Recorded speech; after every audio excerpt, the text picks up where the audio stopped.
Hi everyone, welcome to this small video जहां पे हम बात कर रहे हैं आज एलआरडीआई में एक्चुअली क्या मैटर करता है। आई एम सरल नैशियर। आप में से कुछ लोग शायद मुझे जानते भी होंगे और पता भी होगा। So I have been writing CAT since CAT 2002 और 2025 तक मैंने हर साल अभी तक कैट दिया है एक्सेप्ट 1 ईयर इन बिटवीन। तो इन सभी ईयर्स में जब भी मैंने कैट दिया है, of course I have scored well in quant as well as LRDI. We do not do verbal, but the point is that I have seen all colours of LRDI. कैसे CAT के LRDI में क्या क्या changes आए हैं, और इतने साल तक एक चीज करने के बाद आदमी को बहुत अच्छे से समझ आ जाता है कि कैट क्या चेक करना चाहता है एलआरडीआई में। So today in this session I am going to share my feedback of LRDI, or you can say my experience of LRDI with all of you. What I feel is the right way of preparing for LRDI, that the kind of LRDI that appears in CAT. क्या क्या उसके लिए आपको करना चाहिए, कौन सी चीजों की प्रैक्टिस करनी चाहिए, उन सब चीजों के बारे में मैं आज बात करूंगा। I have even scored 100% in LRDI, so that means I have a good idea about it कि क्या क्या LRDI में आपसे कैट डिमांड करता है। तो सीधा शुरू करता हूं मैं इस वीडियो के साथ। सबसे पहली चीज जो मैं आपसे डिस्कस करना चाहता हूं वो ये कि पहले तो एलआरडीआई को समझना जरूरी है। बहुत सारे लोग हम में से एक्चुअली एलआरडीआई नहीं समझते। क्यों? एक्चुअली हमने अभी तक जो एग्जाम्स दिए हैं, we have appeared for exams of 10th 12th graduation, वहां पे हम लोगों को एक आदत हो गई है कि एक बुक दे दीजिए, एक प्रिस्क्राइब्ड सिलेबस दे दीजिए और इस बुक में से ही क्वेश्चंस आएंगे, ये हमें पता है। That's the kind of exams that we have appeared for. Even if you go for competitive exams, तो हमारे पास ज्यादातर एक प्रिस्क्राइब्ड सिलेबस होता है जिसके थ्रू हम लोग जाते हैं, और उसके बाद हम लोग उन चीजों को ये कहते हैं कि इन्हीं में से आएगा, इसके बाहर से आएगा तो हम लोग बोल देंगे ये तो आउट ऑफ सिलेबस है। LRDI is not like that. तो पहले तो इसको हमें समझना है कि पहली इंपॉर्टेंट चीज एलआरडीआई में ये है कि कोई प्रिस्क्राइब्ड सिलेबस नहीं होता। But then comes the next question, sir अगर कोई सिलेबस ही नहीं है तो फिर किस चीज के लिए प्रिपेयर करें? ये तो लिमिटलेस है। फिर एक्चुअली कोई सिलेबस नहीं है, लेकिन एक फॉर्मेट जरूर है जो हर साल कैट आपसे उसी तरह की चीजें पूछता है। जैसे अगर आप एलआर की बात करते हैं तो एलआर में क्या क्या आता है? एलआर के अंदर तो directions based questions, blood relations, coding decoding, इस तरह की जो नॉर्मल चीजें आपने सुनी होंगी, जो नॉर्मली एसएससी, बैंक पीओ वगैरह के एग्जाम्स में या यूपीएससी के एग्जाम्स में आपको देखने को मिलती हैं, लेकिन कैट तो वो पूछता ही नहीं है। तो पहला काम ये जरूर है कि आप पहले कैट के एक या दो पेपर्स का एलआरडीआई सॉल्व करके देखिए और गेट एन आइडिया कि कैट का एलआरडीआई किस तरह का होता है। सिंगल क्वेश्चंस कैट में आते ही नहीं, देयर आर जस्ट सेट्स। चार चार क्वेश्चंस के या पांच पांच क्वेश्चंस के सेट्स होते हैं। कौन सी स्किल वो उसके थ्रू चेक कर रहा है और उसके लिए मुझे कैसे तैयारी करनी है, वो आपको तब पता चलेगा जब आप कैट के फ्लेवर को समझेंगे। तो कोई प्रिस्क्राइब्ड सिलेबस तो नहीं है, लेकिन एक प्रिस्क्राइब्ड फ्लेवर जरूर है। वो आप समझ पाएंगे जब आप कैट के पेपर्स को खुद से सॉल्व करके देखेंगे। या आप एक काम और कर सकते हैं, किसी भी इंस्टीट्यूट की मॉक सीरीज या जो डी कैट्स वगैरह कुछ होते हैं, आप उनके थ्रू चेक कर सकते हैं कि क्या तरीका आता है, किस तरह के पेपर्स में हमारे पास कैट एलआरडीआई में सेट्स आते हैं। दूसरी इंपॉर्टेंट बात हम लोगों के लिए यह है कि रीजनिंग को हमें सीखना है। यहां मैंने आपके सामने लिखा कि रीजनिंग इज लाइक ड्राइविंग। क्या मतलब है इस बात का? जरा सोचिए, अगर आप ड्राइविंग सीख रहे हैं तो आप क्या करते हैं? अगर आपको कोई किसी से ड्राइविंग सीखनी है तो वो आपको क्या सिखाता है? वो आपको उसके बेसिक्स बताता है। वो बताता है यहां क्लच है, यहां रेस है, यहां ब्रेक है, आपको ऐसे चाबी लगानी है, धीरे धीरे क्लच छोड़ना है, धीरे धीरे रेस देनी है, गियर कैसे लगाना है, कितनी स्पीड आने पे गियर चेंज करना है। इन सब बेसिक चीजों के बारे में वो आपको बताएगा। लेकिन आप गाड़ी चलाना तभी सीखेंगे जब आप ये खुद चलाएंगे। He cannot teach you by driving it in front of you every single day. आप एक साल तक किसी को गाड़ी चलाते हुए देखते रहिए, आप उससे गाड़ी चलाना नहीं सीखते जब तक आप खुद सॉल्व नहीं करते। इसी तरीके से एलआरडीआई के अंदर भी ऐसा होता है। यहां पर भी जब तक आप सेट्स को खुद से ट्राई नहीं करेंगे तब तक आप नहीं सीखेंगे। अगर मान लीजिए आप 15-20 मिनट में एक सेट ट्राई करते हैं और आपसे नहीं होता, यू गिव अप और आप कहते हैं कि चलिए ठीक है, टीचर का सॉल्यूशन देख लेते हैं। इट इज जस्ट लाइक आपने गाड़ी चलानी शुरू की, आपको लगा डर कि नहीं मुझसे तो नहीं चल रही है, सर आप चला के दिखा दो। आप तब नहीं सीखेंगे, आपको खुद ही करना पड़ेगा। सो प्लीज अंडरस्टैंड दिस कि अगर आप अपनी रीजनिंग डेवलप करना चाहते हैं, you will have to get into the skin of it. आपको उसमें घुस के जितना हो सके रीजनिंग बेस्ड क्वेश्चंस सॉल्व करने पड़ेंगे। जरूरी नहीं आप शुरुआत बिल्कुल कैट के टाइप के सेट से करें, आप बिल्कुल बेसिक क्वेश्चन से शुरुआत कर सकते हैं। जहां भी आपको यह लगे केवल और केवल मेरी रीजनिंग स्किल्स का यूज हो रहा है, जिसमें मैं मैथमेटिकल स्किल्स को अलग कर रहा हूं, आपकी कैलकुलेशन स्किल्स कितनी अच्छी कितनी बुरी इसको छोड़ दीजिए, ठीक है। मैं डीआई की स्किल्स को भी बात नहीं कर रहा हूं, आपका इंटरप्रिटेशन स्किल्स की आप चीजों को कितना बेहतर समझ पाते हैं, आपकी कॉन्क्लूसिव स्किल्स की अगर आप स्टेटमेंट दे रखे तो उससे कितना बेहतर कंक्लूड कर पाते हैं, किस तरीके से आप स्टेटमेंट्स को अरेंज करके टेबुलेट कर पाते हैं, आपकी tabulation skills. So basically data को एनालाइज करके और उससे कंक्लूड कितना बेहतर कर पाते हैं, ये आपके रीजनिंग का पार्ट होता है जो आपको करना है। हालांकि सवाल आपके दिमाग में जरूर होगा कि सर कहां से करें फिर ये सारी चीजें, उनके बारे में भी मैं बातें करूंगा, लेकिन उससे पहले एक और चीज मैं बताऊं आपको। एलआरडीआई इस तरह की चीज है where you build from fragments to a whole. जैसे आपने देखा होगा ना जिगसॉ पजल्स होती हैं, आप पीसेस को जोड़ जोड़ के एक पजल बनाते हैं, एलआरडीआई के सेट्स भी कुछ उसी तरह के होते हैं। अब उसके अंदर आप एक स्टेटमेंट कोई पढ़ते हैं, आप उसको कंक्लूड करते हैं, उससे इंफो निकालते हैं, कोई दूसरी स्टेटमेंट पढ़ते हैं, उसको कंक्लूड करके एक इंफो निकालते हैं, इन इंफॉर्मेशंस को आपस में मैच करते हैं, इसके थ्रू मैं वहां पे कौन से केसेस रिजेक्ट या एक्सेप्ट कर पाऊंगा, उसके थ्रू मैं यहां पे कौन से केसेस बना पाऊंगा, फिर तीसरी स्टेटमेंट, चौथी स्टेटमेंट, धीरे धीरे करके आप स्टेटमेंट्स को समझ के करते हैं। उसी तरीके से आपकी पढ़ाई भी होनी चाहिए। एलआरडीआई की जब आप प्रिपरेशन कर रहे हैं तो जरूरी नहीं है, मैं फिर से कहता हूं कि कैट स्पेसिफिक एलआर ही सीधा सीधा शुरू करना है, शुरू नहीं, पहले आप कुछ बेसिक छोटी छोटी पजल कीजिए, वो कितनी भी छोटी पजल्स हो सकती हैं जो आप घर में भी कई बार हम पूछा करते थे, ठीक है। हर चीज आपको इस तरह की चीजें सिखाएगी। जैसे हमने बहुत सिंपल लॉजिकल पजल में किसको कह रहा हूं, तीन लोग एक लाइन में बैठे हैं, हमारे पास तीन रेड कैप है, दो व्हाइट कैप है, रैंडमली हमने तीनों को एक एक कैप पहना दी, फिर हमने सबसे पीछे वाले से पूछा भाई तुझे तो इन दोनों की कैप दिख रही है, क्या तू इन दोनों की कैप देख के अपनी कैप का कलर बता सकता है? वो बोलता है नहीं मैं नहीं बता सकता। फिर हमने अगले से पूछा कि भाई तू बता सकता है? वो होता है मैं भी नहीं बता सकता। हमने सबसे आगे वाले से पूछा जिसको कोई नहीं दिख रहा, उसने फिर भी करेक्टली आंसर दे दिया। कैसे दे दिया? अब यहां फिर मैं सोचना शुरू करता हूं, यार सबसे पीछे वाले ने आंसर क्यों नहीं दिया? This is the first thought that comes in, ठीक है। This is that first piece that builds it, कि पहले वाला आंसर क्यों नहीं दे पा रहा। तीन रेड थी और दो व्हाइट थी, इसका मतलब यह आगे दोनों की व्हाइट नहीं थी, अगर दोनों की व्हाइट होती तो एकदम बोलता मेरी कैप रेड है। I got a information from here, right. पहली स्टेटमेंट पढ़ी, एक इंफॉर्मेशन आ गई कि इसने मना किया, मतलब ये दोनों व्हाइट नहीं है। जैसे इसने मना किया, अब हम लोग अगली स्टेटमेंट पे गए, दूसरे आदमी से पूछा गया था, उसने भी मना कर दिया। यार उसने क्यों मना कर दिया?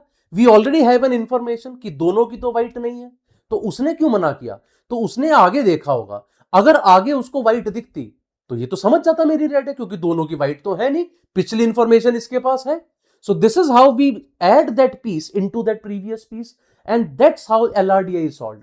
तो उसने मना किया, इसका मतलब उसको आगे व्हाइट नहीं नजर आ रही, उसको आगे पक्का ही रेड नजर आ रही होगी। अब सबसे आगे वाला आदमी सारी बातें सुन रहा है, third information, how is he able to answer? He is just concluding from those two statements, और एकदम से कंक्लूड करके उसने अपनी पजल का पीस पूरा कर दिया, उसने आंसर दे दिया, मेरा आंसर रेड।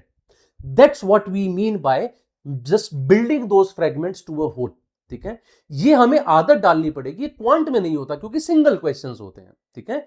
लेकिन जहां आप वर्बल की बात करते हैं, रीडिंग बेस्ड क्वेश्चंस होते हैं, यहां जब आप एलआरडीआई की बात करते हैं तो प्लीज इसको ऐसे मान के चलिए आप एक बिल्डिंग बना रहे हैं जिसके बहुत सारे पार्ट्स हैं, उन सभी पार्ट्स को धीरे धीरे करके बिल्ड करके ही बिल्डिंग बनेगी, इसकी आदत डालिए। अगला सवाल यह आता है कि टूल्स क्या है इसको डेवलप करने के। तो जैसे मैंने अपनी रीजनिंग डेवलप की है, so I generally do anything that is related to reasoning. कोई भी गेम हो सकता है, आपके मोबाइल में कोई गेम ऐसा है जिसमें रीजनिंग यूज हो रही है, उसको यूज कीजिए। और अगर आप ये कहते हैं कि नहीं सर मेरी तो बचपन से ही रीजनिंग अच्छी नहीं है या क्वांट मेरी अच्छी नहीं है, let me tell you these have no relation with it. Only thing is कि हमारी प्रैक्टिस कभी नहीं हुई। कोई ये नहीं कहता मुझे तो बचपन से गाड़ी चलानी नहीं आती, मैं अब कैसे सीख सकता हूं। जब आप सीखना शुरू करेंगे तो हर कोई गाड़ी चला पाता है। आपने देखा है कोई कि जो आदमी कोशिश करता है और गाड़ी चला ही नहीं पाता है? ऐसे नहीं होते लोग। तो उसी तरीके से ये भी किसी तरह की चीज है, आप जितना प्रैक्टिस करेंगे you will keep on getting better at it. ये एक स्किल है जो आप डेवलप कर सकते हैं by doing a lot of logic based puzzles, logic based games के लिए, लॉजिक बेस्ड आपके पास कोई अगर कहीं पर आपको कोई भी इस तरह का घर में भी कोई गेम दिख जाता है तो आप वो कर सकते हैं, ठीक है। इसके लिए जैसे कुछ ऑप्शंस मैं आपको दे रहा हूं, आपने देखा होगा दिल्ली टाइम्स वगैरह में आते हैं आजकल, तो इनकी बहुत सारी एप्स भी आती हैं। सुडोकू है, काकुरो है, ब्रेन डॉट्स, ब्रेन गेम्स तरह की कुछ गेम्स आपको मिल जाएंगी मोबाइल के ऊपर। ये कुछ और फुतोशिकी एंड हाशिवो कागेरो जो कुछ गेम्स हैं, these are actually I would say some variations of the sudoku and kakuro and all, we have calcudoku as well. तो इन सभी चीजों के थ्रू, मैं ये नहीं कह रहा सारी ही करनी है, लेकिन जब आप कोई भी क्वेश्चन करते हैं, जैसे आप बाइनरी लॉजिक, सच झूठ वाले क्वेश्चन, कोई मैथ नहीं लग रहा, एक आदमी ने एक स्टेटमेंट दी और वो क्या, हमें पता है ये स्टेटमेंट झूठ है तो इसका क्या मतलब है, सच है तो इसका क्या मतलब है, दो स्टेटमेंट्स बोली, एक सच है एक झूठ है तो उसका क्या मतलब है। So these are the things जिनसे हमारी रीजनिंग धीरे धीरे डेवलप होती है। कोई गेम खेल रहे हैं, जैसे गेम के अंदर क्या हो रहा है, चार पांच लोगों के बीच में गेम हुआ, तीन लोगों ने दो लोगों को हराया, सबके बीच में आपस में मैच, कितने मैच हुए, कौन किसको हरा सकता है, कौन किससे जीत सकता है, ये हर जगह पे जब आप यूज करेंगे धीरे धीरे धीरे धीरे जो है एक आदत बनेगी उसकी। लेकिन अभी वो समय नहीं है वो सब चीजें करने का, तो मैं सजेस्ट ये करूंगा इस तरह की सारी चीजें कीजिए, इनके थ्रू आपकी रीजनिंग डेवलप होगी। ये मत फिर से सोचना कि अच्छा कैट में तो ये आता नहीं या कैट में तो वो आता नहीं, आपको रीजनिंग डेवलप करनी है। जैसा मैंने बोला, जिक्सॉ पीस के पजल के आपको पीसेस बनाने हैं, आपको एक एक चीज के थ्रू ये समझना है कि भैया ये ऐसे इंटरप्रेट होता है, ये इस तरह से कनेक्ट होता है, इस तरीके से केसेस बनते हैं, केसेस बना के ऐसे सॉल्व किया जाता है। This is very good for you, later on you can come to practice as well, ठीक है। लेकिन फिलहाल के लिए आप पजल बुक्स पे जा सकते हैं। इन पजल बुक्स में अगर जॉर्ज समर्स की आप देखेंगे, test your logic puzzles and teasers, ये कुछ ऐसी बुक्स हैं जिसमें एग्जैक्टली प्योर जैसी रीजनिंग आपको कैट में चाहिए उस तरह की रीजनिंग के क्वेश्चंस इसमें हैं। मैं वो सेट्स नहीं कह रहा कैट वाले कि जैसे सेट कैट में आते हैं वैसे सेट है, नहीं, the same kind of reasoning based questions are here. Brilliant books अगर आप कर सकते हैं, आई एम श्योर आपकी एलआरडीआई बहुत इंप्रूव होगी। शकुंतला देवी की पजल्स टू पजल यू में भी बहुत सारे ऐसे अच्छे क्वेश्चंस मिलेंगे। And mind benders and brain teasers by Vikas Khatri, this is also a very good book, जिसके थ्रू आप अपनी रीजनिंग को डेवलप कर सकते हैं। क्योंकि आप बार बार सवाल पूछते हैं कि सर कहां से करें कहां से करें, तो उसके लिए मैं आपको ये एक आइडिया दे रहा हूं। These are initially very helpful for you to build your reasoning. बात के लिए आपके पास प्रीवियस ईयर पेपर्स हैं यार, और प्रीवियस ईयर पेपर्स अगर मैं कैट की ही बात करूं, you have thousands of questions of LRDI in all the CAT papers combined. आपके पास कम से कम 700-800 क्वेश्चन आपको जैट के मिल जाएंगे। आईआईएफटी, जेमैट और एटीएम, ये दो ऐसे एग्जाम हैं, ये बहुत पहले हुआ करते थे, लेकिन इनमें बहुत अच्छे रीजनिंग बेस्ड क्वेश्चन आते थे। कभी आप इंटरनेट के थ्रू सर्च मार के इनको ढूंढ सकते हैं, वहां से आपको प्रैक्टिस के लिए बहुत अच्छे पेपर्स इनके भी मिल जाएंगे। Apart from these of course you have mock test वगैरह आपके पास जो होते हैं, वो सब कुछ तो है ही है, वो सब तो आपको करना ही करना है। आपके सेक्शनल टेस्ट जहां से भी आप प्रिपेयर कर रहे हैं, आपको डीपीपीस जो क्लास में मिलती हैं, आपके जो मॉक टेस्ट होते हैं उनको एनालाइज कीजिए अच्छे से। ये सारा मिल के एक स्ट्रक्चर बनाता है। तो एक बार मैं समराइज करके अगर बोलूं, शुरुआत में पहले रीजनिंग को समझिए, छोटे छोटे पार्ट से शुरू कीजिए, थोड़ा थोड़ा अपनी जो है अपनी कंक्लूजन की स्किल्स को, अपनी रीजनिंग की स्किल्स को, अपनी इंटरप्रिटेशन स्किल्स को, इनको धीरे धीरे इंप्रूव कीजिए through those basic games. You can then go to those books, Shakuntala Devi, George summers etcetera. Then you can go through DPPs जो आपकी क्लास में होती हैं, सेक्शनल टेस्ट, टॉपिक टेस्ट जो आप करते हैं, and finally you reach on to the mocks, और मॉक्स में करके फिर आप एनालाइज करके पता लगाते हैं। फिर बाकी स्किल्स की बात होती है, जो टेस्ट टेकिंग स्किल्स है उनका बात बाद में आती है, ठीक है। So this is all about it. Now there is something very important I want to share with all of you. CAT 2026 में एक मिडनाइट शार्पनिंग बैच हम लोग स्टार्ट कर रहे हैं, in which I, Ravi sir, Alpa ma'am, we are going to take up this batch. तो थोड़ा सा मैं आपको इसके बारे में हल्का सा बता दूं, हालांकि इसके बारे में डिटेल्ड में मैं आपको बताने वाला हूं on this Thursday as well on YouTube on Unacademy, उसके लिए भी तैयार रहिएगा, ठीक है। छोटा सा मैं बताऊं, जैसा मैंने बताया, with all my experience of writing cat for all these 23-24 times, जितने बार मैंने cat लिखा है, what I have actually understood that cat preparation does not require hundreds of classes. No, it requires hundreds of hours of practice, but not classes. Class अगर आप बहुत सारी attend कर रहे हैं तो कहीं ना कहीं आप सिर्फ किसी को करते हुए देख रहे हैं, आप खुद नहीं सीख रहे हैं। The right way of learning should be कि कॉन्सेप्ट बताया और आपको कॉन्सेप्ट पे बेस कुछ क्वेश्चन करके दिखाए 4-5, फिर आपको दे दिए 40-50 क्वेश्चन, भैया इसको अप्लाई करो, फिर अगले कॉन्सेप्ट को बताया, फिर उसको अप्लाई करने के लिए दे दिया। सही तरीका वही है जब आप उन सभी क्वेश्चंस को खुद से ट्राई करें, ना कि अपने टीचर को सॉल्व करता हुआ देखें। अगर आप वो करेंगे, you are not learning through that. In this batch we are doing exactly that. Of course this is only for those people जिनके बेसिक्स थोड़े से बेहतर हैं, वो लोग नहीं जिनके बेसिक्स में भी दिक्कत है, जिनको ये भी नहीं पता ए का B% कैसे निकालते हैं, जिन लोगों का मैथ बहुत पहले छूट गया है, या जो LRDI के बारे में बिल्कुल ही नहीं जानते हैं, ठीक है।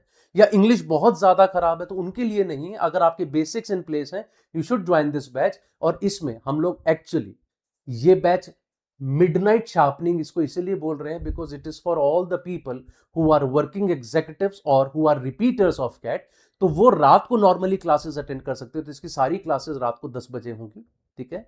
और इस बैच में हम लोग टू द पॉइंट बात करेंगे, सिंपल। जैसे मैं आपको आइडिया देता हूं, मैं परसेंटेज पढ़ा रहा हूं, I am not going to take 7 और 8 classes on percentage, it does not need it, ठीक है। That's my experience. With my experience percentage के लिए क्या चाहिए? आदमी को परसेंटेज निकालना आता हो, आदमी को ये कुछ बेसिक शॉर्टकट्स पता हो, उसको सक्सेस से परसेंटेज चेंज के बारे में पता हो, परसेंटेज इंक्रीज डिक्रीज क्या होती है, कॉमन मिस्टेक्स परसेंटेज में क्या होती हैं। अगर ये पता है, that is sufficient, which can be done in one single class.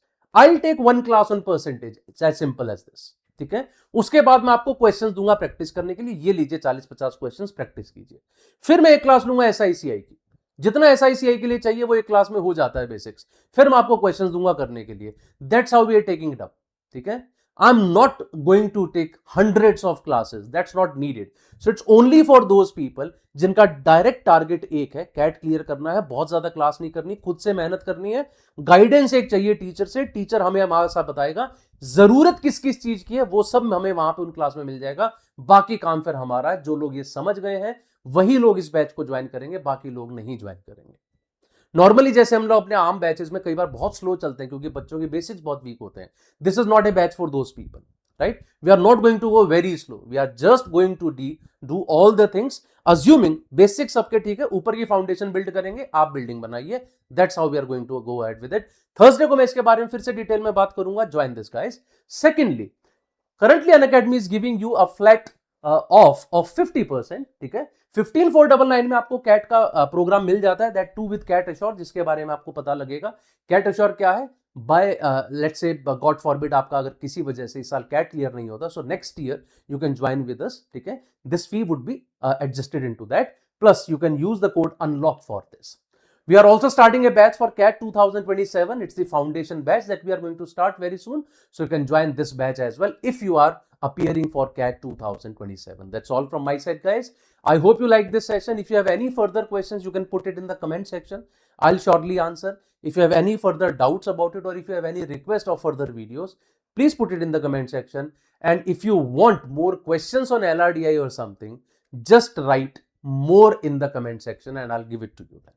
Okay, that's all from my side, guys. Thank you very much. Have a good day now.